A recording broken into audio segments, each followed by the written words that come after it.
A veš, stane svoj dolg. Vem, ja. Nekaj moraš povedati, ne? Nekaj so obljubil. Nekaj tihega. Tihega. Ja, To so ena plačila v Bitcoinu, ki prihajajo. tako je. Po angleško se jim reče silent payments.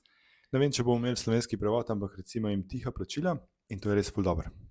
Silent payments oziroma tiha plačila so rešitev na nivoju denarnic, se pravi ne na nivoju blockchaina, ki nam bo omogočal, da bomo pošiljali bitcoine na stalne naslove. Če greva korak nazaj, moramo povedati, da danes med prenosom bitcoinov moramo zamenjevati naslove vsakič, ko prejemamo bitcoin.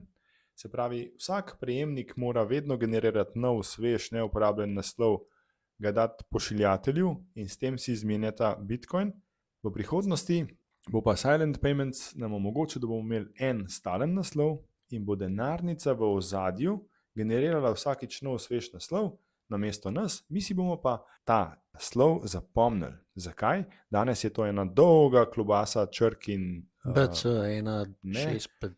To je naslov BEH23, native segwit naslov, Silent Payments bodo pa SP1, ampak končna oblika bo, da bo naslov izgledal kot stane afna na coinu.neki. A to je super. No. To mislim, da bo odnesel marsikateri problem, sploh tisti, ki se prvi srečujejo z transakcijami Bitcoin. Ja, danes marsikomu Bitcoin izgleda zapleten ravno zaradi teh dolgih klobas, ki si jih moramo pa ne zapomniti, ampak s katerim moramo upravljati. Silent Payments pa to rešujejo in kasneje bomo imeli samo nekaj naslovov, na katere bomo prejemali bitcoine in nihče nam ne bo mogel slediti. Nihče nam ne bo mogel slediti v smislu, koliko bitcoinov smo prejeli, na kater naslov in kam jih naprej pošiljamo. Za razliko zdaj, ne? Tako, torej to je ena krasen nivo, ki bo poskrbel za našo večjo zasebnost in zato, da si bomo lažje zapomnili sploh naslove, da jih bomo lahko objavili na spletni strani, prejemali gor donacije, tako kot recimo na Coinu bom imel malo ta naslov in morate pošiljati, ne, da bomo videli, če to dela. Če res to dela, Ja. Kar dajte. Vam bova povedala. Kar sva še dolžna povedati je, katere denarnice to podpirajo. Teh je res zelo malo, so samo najbolj napredne ali pa tam, kjer so developerji najbolj dejavni, kasneje bo pa tega zagotovo ful več, noben exchange, torej nobena menjalnica tega še ne podpira.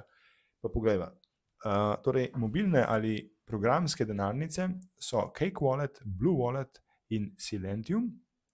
Za strojne denarnice pa vem za Bitbox, ki bo dobil to funkcionalnost v naslednji iteraciji Bitbox firmwarea oziroma Bitbox appa in pa Foundation Devices denarnica Passport bodo podpirali Silent Payments, ampak v naslednjem letu boš videl, bo tega ful.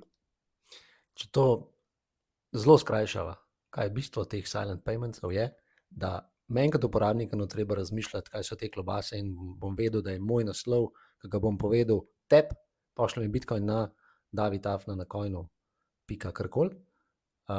In druga stvar je, da v bistvu ne bojo mogli slediti, kakšne transakcije jaz delam. Tako, boš videl, evo, podcast na Coinu napoveduje, da bomo zelo v kratkem Bitcoin pošiljali tako, kot danes pošiljamo mail. Hudo? Ful dobro.